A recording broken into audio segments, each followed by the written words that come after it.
I wanted to quickly discuss the differences and similarities between the Shun Classic and the Shun Premier line. As you guys know, the Shun Classic is sort of the gold standard Shun, and the Shun Premier is like their premier Shun, the highest one you can pretty much get in terms of rank, with the exception of some of their really, really classy limited edition ones they only sell in specific stores. And this is sort of the biggest question I've always got when it comes to Shun is, do I get the Classic? Do I get the Premier? And off the bat, I just want to say they're essentially the exact same knife. In terms of use and everything, they're pretty much exactly the same.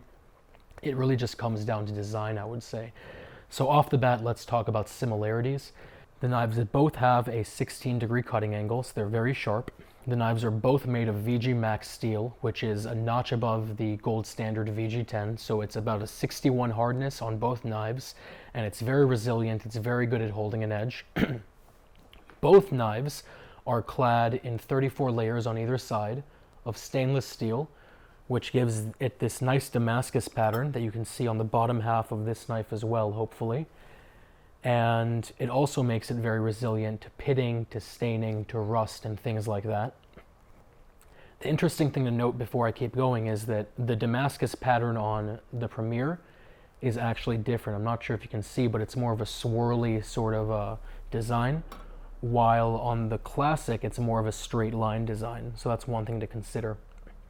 The Premier also has this hammered finish on the top half of the blade, which number one looks really nice, but number two is also meant to help release food. So if you've ever been using a knife and you notice that all of a sudden the garlic or the onions or the tomatoes or whatever aren't falling over onto your cutting board, and you do that little flip and you see all the stuff stuck on the knife, that's what this helps get away from. Both knives are handmade in Japan, and both knives are forged. Both knives have full tangs. Both knives have all these little attention to details, like this decorative little end cap with the Shun logo. Shun logo right there. The Premier has a gold band going around the bottom as well.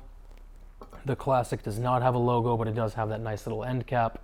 And both knives also come with a lifetime warranty. The interesting thing is both Shuns also come, like all Shuns, with free lifetime sharpening, which I think is phenomenal. Both of these knives, you take them to a reputable sharpener who does it by hand, would normally cost you about $5 an inch, so 8 inches would be roughly $40 to sharpen it, and you would never really know what the quality would be. With these knives, you send it to Shun. First off, since it has a lifetime warranty, they look it over. If they see any problems, they toss it and they give you a new one. But otherwise, they will sharpen it, and you can rest easy knowing it's getting the exact same edge that it had when you first purchased it. And it's for free, which I think is a no-brainer. So at the end of the day, it really comes down to which design you like. The other thing of note is that the Classic has an asymmetric handle with this extra little bulge right there, which fits into the palm of your hand as a right-handed person, and it fits into this little thumb groove right there as a left-handed person. But in terms of what they do, I mean, they're pretty much the exact same knife. This has the brown pakkawood, that has the black pakkawood. This is definitely a more design-oriented knife, and it has a little bit extra of an oomph when you're using it. But in terms of exactly what it does, I would say they're pretty much the exact same knife. It just comes down to which design you like the most. So I'm going to put a link down to both of these below. If you guys have any questions or comments or concerns, as always, let me know. But otherwise, I will talk to you very soon.